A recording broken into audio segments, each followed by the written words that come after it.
You know, when I first got my Moho software, I thought I would be able to just right out of the gate be able to animate things within the first month or two. That was extremely arrogant considering how much research I had done on the process of animation.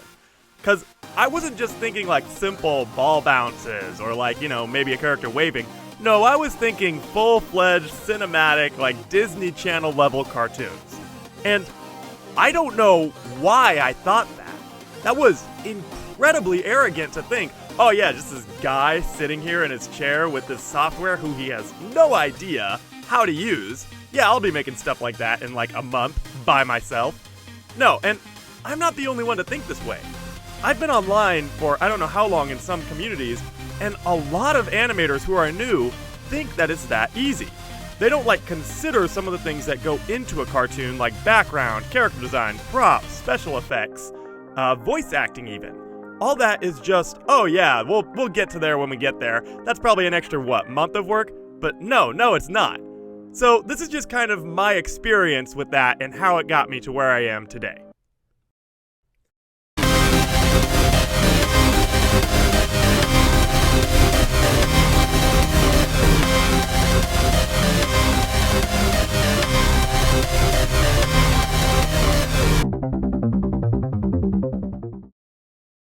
So as you saw in the opening video, that animation that was playing was actually one I made about 2 years ago.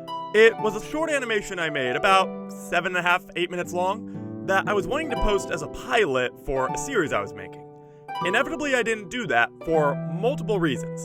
The main ones being, not only was it terribly animated, but it's incredibly boring. There wasn't any pro voice actors in it. I was the only voice actor. I was gonna change it eventually, but I never got around to it because I just didn't like the animation when it was done.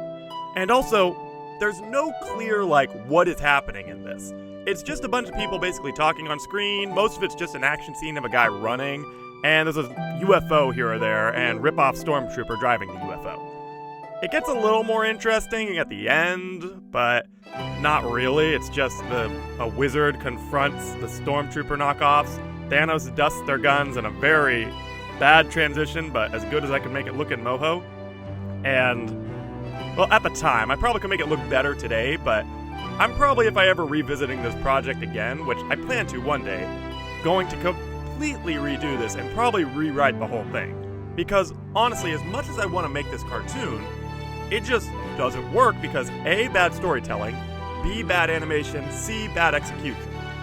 And I see so many people nowadays, just when they're making anything, or they want to make something, they just arrogantly think, oh yeah, this is gonna look amazing first try.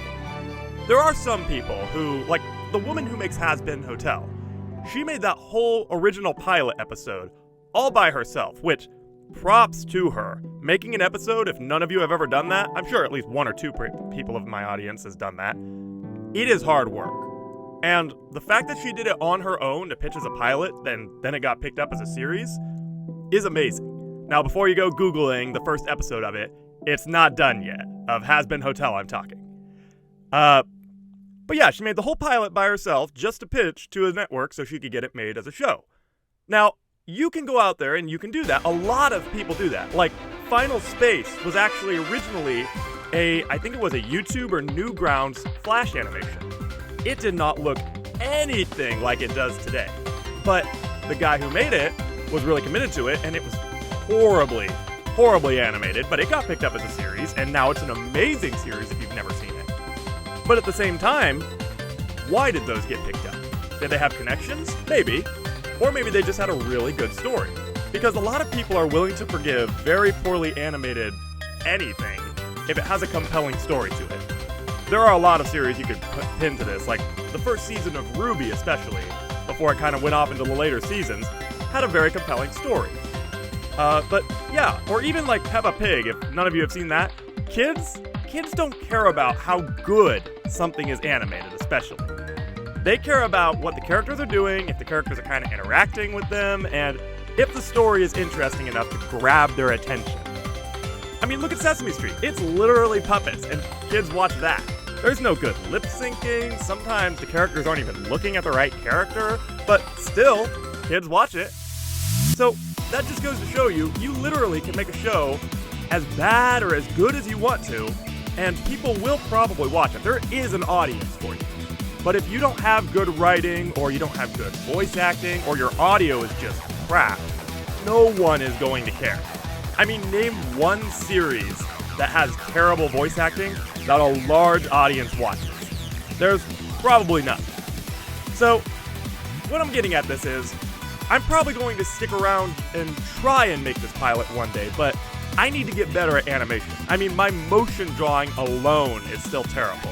My characters, if you go back and watch that intro again, he is very robotic, and I have not improved in that much at all. I'm getting slightly better at it, but I really do need to improve it. I've been watching a lot of videos, doing a lot of practice, and a lot of mainly lip sync practice, because there's one of my subscribers who wants me to make a lip sync video, but upon researching it, I am doing everything wrong with that, which is why I haven't posted that tutorial yet.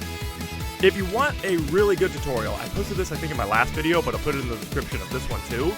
Toniko Pantoja, a guy who's been in the animation industry for the better part of a decade, has actually a tutorial that came out recently on lip syncing. It's not so much like, oh, this is how you do it and how you draw it, it's how you time it, which is what's important. If you want to know how to draw it, I'd recommend just going and looking up some mouth drawings and how to do it, and putting them in switch layers, and then just copying his instructions. But with that said, I'm still making the lip sync tutorial. It's just a matter of I learned a lot more, and I'm willing to put it in practice first, so I don't just give you guys a really badly made tutorial.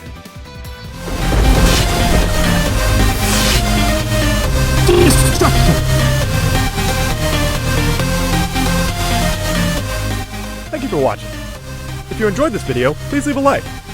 If you want to know when I upload my next video, don't forget to subscribe and turn on that notification bell.